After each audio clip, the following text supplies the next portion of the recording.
Le vérificateur général a officiellement remis son rapport 2022 au président de la transition, le colonel Assimi Goïta, un document de 238 pages qui retrace les dysfonctionnements constatés au sein de l'administration publique. En 2022, le vérificateur général a effectué 23 vérifications financières et de conformité. Des innovations majeures, les dénonciations au pôle économique et à la section des comptes de la Cour suprême. Le président de la transition a félicité l'équipe avant de rappeler l'importance de la lutte contre la corruption dans la refondation du Mali. Sira Bachili nous fait le point. L'État aux trousses des délinquants financiers. Cette tâche revient au vérificateur général en menant des investigations dans les services publics et à tous les niveaux. Le bureau du vérificateur est donc l'arme dissuasive de l'État pour assainir l'administration publique. Et comme l'exige la loi, le vérificateur général remet officiellement son rapport 2022 au président de la transition, le colonel Assimi Goïta. Il contient les irrégularités financières, celles administratives, la vérification de performance des services et le suivi des recommandations. Le rapport annuel 2022 est le fruit d'un travail minutieux basé sur la cartographie des risques et l'importance des secteurs d'activité des entités auditées. Il prend également en compte les saisines reçues des citoyens, des organisations de la société civile et du gouvernement. Il est riche de 36 missions de vérification et d'évaluation des politiques publiques qui ont concerné les services de l'administration centrale, des organes personnalisés, des collectivités territoriales, des projets et politiques publiques.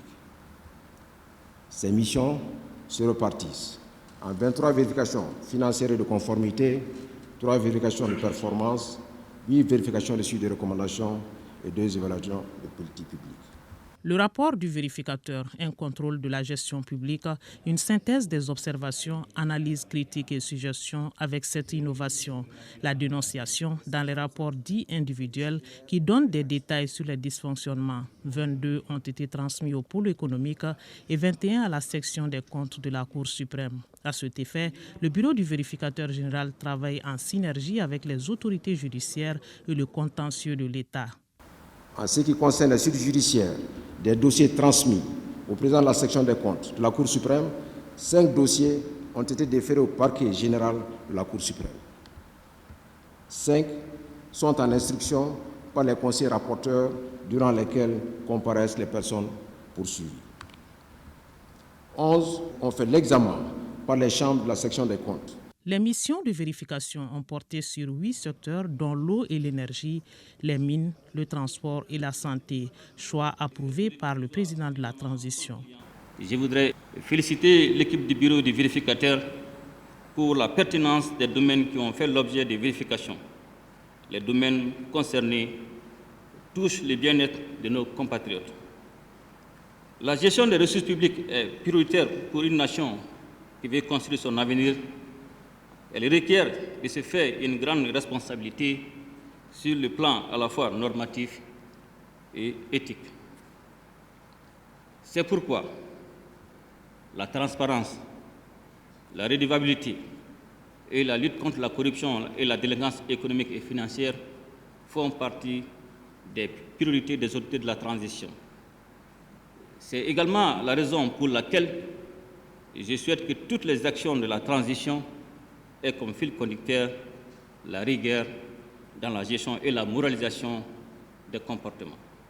Et le chef de l'État de poursuivre sur l'intérêt des 4 missions du bureau du vérificateur général, la vérification financière et de conformité, celle de suivi, la vérification de performance et le suivi des recommandations.